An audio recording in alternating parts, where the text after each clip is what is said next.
Like, the number one way to turn me off a book is to tell me that it's very political. And I'm like, oh shit, I'm out. What's up everyone, my name is Kelsey, welcome back to my channel. We are more than a week into 2020, so I figured it was finally time to get together my best and worst books of 2019. When this video goes up, the favorites video is already up, so I'll link that in the cards and you should go check that out if you're here for the positivity. Don't worry, these are not the worst. I'm about to film the favorites after this, and these are all the favorites, so just ignore those. In this video, I have kind of like two categories of worst books. I have disappointing books and I have least favorite books. So disappointing books are books that I had expectations for whatever reason and they let me down, and least favorite books are just books I didn't like or books I thought were bad. I feel like basically you can divide the disappointing from the worst by if I'm sad that I didn't like a book, it was disappointing, and if I'm angry that I read a book, it's the worst. Okay, so starting with the disappointments, and I'm starting with the one that I liked the most out of all these, and that is Beyond the Black Door by A.M. Strickland. And this was a 3-star book for me. I still liked it. I would still recommend it to people, but I had such high expectations that it still let me down a bit. So Beyond the Black Door is about a girl named Kamai who is a soul walker, and after some events go down at the place she grew up, she is separated from her mother and sent to live with her father in the city, whom she has never met. While she is there, she is uncovering some secrets about her soul walking. And when she soul walks, everywhere she goes, unlike other dream walkers, she's followed by this black door. And her mother warns her never to open it. And of course, after all these traumatic events, she does open it, and everything unfolds from there. Basically, my biggest problems were that towards the end of the book, like, tension was just gone for like probably the last quarter, and this book has a villain romance, and I felt like the villain was a paper-thin character. I mean, the nature of the character meant that he didn't have a lot of backstory, but I just wish there had been more there for the romance to make more sense or to make it a little more complicated. There were still a bunch of things I liked about this book, so I'm gonna link the wrap-up that this is in, so if you're interested in like the positive things about it, you can check that out. Second is another one that I didn't hate. I mean, it's still a disappointment, but that is Black Wings Beating by Alex London. I gave this one 3 stars. I will say I didn't like it as much as I liked Beyond the Black Door, but things I didn't like about this, and one of them is just like the whole world setup is around bird fighting, basically. It's like the main character wants to be a falconer, which is someone that has a falcon and battles other people with falcons with it. And I don't know, I just thought it was super fucked up that they were fighting these falcons and like using them as entertainment. So just gave me an uncomfortable feeling the whole time. And also I didn't understand, I mean, I guess I kind of do understand, but this brother and sister, like this brother is so completely thoughtless in everything he does, and the sister only cares about protecting him, and it just felt weird. And I still have the second book on my wish list. Like, if it goes on super sale, I might buy it, or maybe I'll get it at the library, because I did like the female main character in this. All right, next, Witchmark by C.L. Polk. And I don't have this, I think I got this from the library, so I don't have the physical book, but this is sort of a historical, like alternate history fantasy kind of going on, and like it's a magic world, but I mean, basically I had high expectations because I'd heard a lot of good things from people that I follow, but I don't really read historical ever, and this felt very historical. Like, the world is very like Elizabethan London, and it feels like that, but plus some magic, but it wasn't enough to keep my interest. So I thought the world was boring, and it was a super like slow, it was a really slow plot that just didn't grab my interest at all. It took me a long time to read this book, and I think it's only 300 pages long. So yeah, that one was only 2 stars. And then I have The Wicker King by Kay Ankrum. This is another one that I heard really good things from people that I follow. So The Wicker King is about this boy who can see this fantasy world overlaid on our world, and he and his best friend like go on this mission to save this other world because his visions are telling him that they're in danger. So you as the reader aren't sure if this fantasy world is real or fake, and you're trying to figure that out. But I didn't like this book because I think there's a really like troubling portrayal of mental illness, and I didn't like that element of it. And there's also this romance at the end that I thought was really rushed, and not rushed in a way that I didn't believe it, but rushed in a way that I thought it was a bad idea for these two people to be together so quickly after all of the events of the book. So I can't remember if I gave that 2 or 3 stars, but I think it was 3 stars because I did find the book entertaining, but had some issues. Next, I have 2 books that are kind of bridging the gap between disappointing and worst, and it's mostly because I'm pretty sure I'm not the intended audience for either of these. And the first is Young Avengers: The Children's Crusade by Alan Heinberg and Jim Chung. And this is set in the world of the Avengers. And there's also, we'll get into this, it's about these 2 main characters whose names I can't even remember, but they look identical, but they were raised by different parents and born from different parents, and one of them thinks they're the lost twins of the Scarlet Witch that were like reincarnated somehow. So basically the group of young Avengers go on this adventure together to try and find and save the Scarlet Witch and find out if these 2 are her children. And this was a graphic novel bind up, so it was like, I think it was like 9 issues of the comic, and I really disliked it. It was so confusing, and there were so many characters. Like, it was definitely a comic you have to read in sequence, even though it's separate. Like, it's the Young Avengers, the Children's Crusade. I feel like it should stand on its own. Maybe that's wrong. Maybe that's like a standard of like long-standing superhero comics that I don't know, but I thought it was really confusing, and I didn't understand the history of anything that was happening. They're like jumping in time and between timelines, and like every other page a new character was introduced, and I had no idea what was happening the whole time, and I felt like none of it was ever explained. It was just confusing. So 2 stars. And the last on my disappointments, but also kind of a worst, is The Captive Prince by C.S. PACAT. And this is I don't even know how to describe this. It's like a historical, alternate history, fantasy romance. And this is another one I read because it had rave reviews from a lot of people that swear this is one of their favorite books with a male-male romance. And you know, I don't get it. I gave this 1 star, but I'm calling it disappointing just because I was expecting a good story at the very least, but I didn't think it was a good story. I thought it was kind of fucked up, the whole thing. So basically follow these 2 characters that are leaders of different nations, or soon to be leaders of different nations. One whose father has just died, but his brother betrayed him and sent him off to be a slave in this other nation. And in this nation, this guy's father died when he was young, so his uncle has been acting in his place for years, but he's finally ready to take the throne, and there's a lot of like political betrayals and shit happening. But it's also a romance between the prince, I guess, of this nation and the slave that was sold to him, and like that right there is just like a troubling dynamic already. Like, I don't enjoy this power struggle romance, or at least not the way it was done in this book. One of my cats is having a sneeze attack. So yeah, there was a lot of, really there's like a lot of rape happening in this book, but it's not portrayed in a dark way.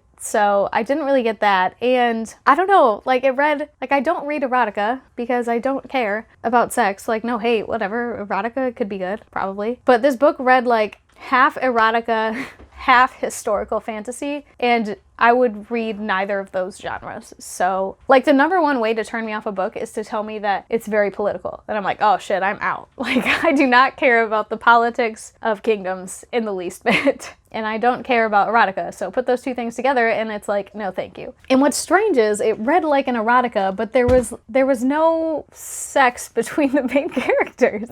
It constantly mentioned like their feelings, their attraction to each other and their bodies and just like nudity in general, but they never really did physical stuff together. It was just weird. Like, I don't understand. So I'm just gonna, so many people love this that I just have to assume that it's just not for me. It's, a book not for me. All right, now on to the worst books. Okay, and this is another one that's kind of straddling the disappointment and worst because I don't think this is a terrible book, but these are A Court of Thorns and Roses and A Court of Mist and Fury by Sarah J. Maas. And, this is one that's just like everywhere on BookTube. So I was like, yeah, I'll give it a shot. I've read the first 3 books of the Throne of Glass series and I enjoyed them and I plan to continue with the series. They're not amazing, but I like them. So I kind of knew what I was getting into. I feel like I don't really have to summarize these books because they're everywhere. But the first book is a Beauty and the Beast retelling, and this girl is taken by the Beast, who is actually a fairy, and she has to live there with him, and the whole point is she's supposed to fall in love with him, but then the second book, she ends up in a different kingdom. And both of these books I had problems with. The first one because I just felt like the plot was like really haphazard and all over the place, and that the author didn't let us do any work for ourselves, and most of the background information is revealed by a secondary character like 3/4 of the way into the book, and that character is just like, here's the whole curse, and explains it all to you in like 2 pages. I was like, wow, what a boring way to get information. And the second book is just super romance driven, but also a lot of characters just telling you the background of other characters. And I just thought they were kind of boring. So, all right, next on the worst list is Beastly by Alex Finn. This is an old ass book. I got this on like a bargain bookshelf somewhere. You might remember the movie that was made with Vanessa Hudgens and whatever that other guy's name was. And this is another Beauty and the Beast retelling. Maybe those just aren't for me. You know what? That's a lie, because I liked A Curse So Dark and Lonely. So Beastly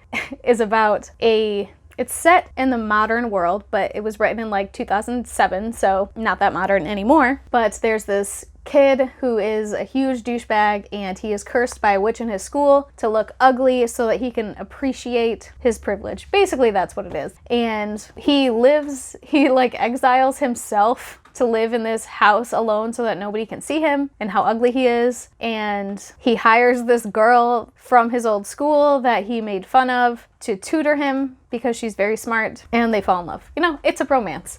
And holy shit, it was bad. Like, this is one of those books that I read and I was like, this is not just my opinion. This is a bad book.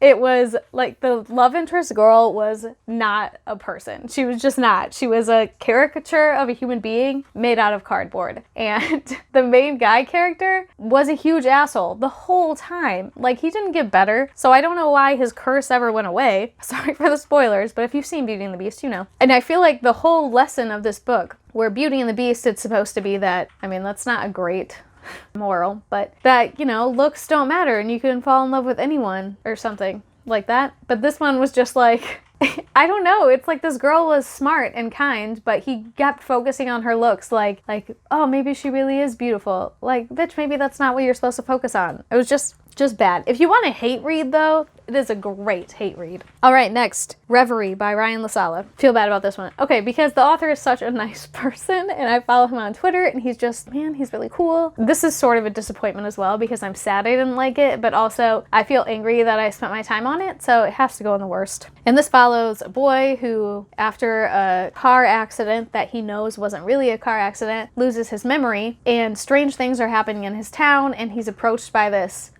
mysterious man who later appears to the whole group in drag. So she's like a drag queen sorceress and is doing like magic and shit. And he's basically trying to figure out what's happening now that he's lost his memory and he doesn't know what's going on in his town. But I had a lot of problems with this book. And my main one being like, one thing I feel could have improved my experience immensely is if the whole amnesia plot line was just removed from the book. Like if that was not a thing, because I think it's so lazy. It's like in this book, in this context, it was a really lazy way to force exposition because the character didn't know what was going on. So the author didn't really have to explain it to us in any way except in the ways that he was figuring out information. And I feel like the story itself could have been way more interesting and engaging if we had just been dropped into the middle of it and picked things up as we went. And I feel like my biggest problems with this book all stem from the amnesia plotline, in that when he got amnesia, he forgot a bunch of stuff from his past, not just the last few months, but he forgot entire friendships that he had with people, like several people,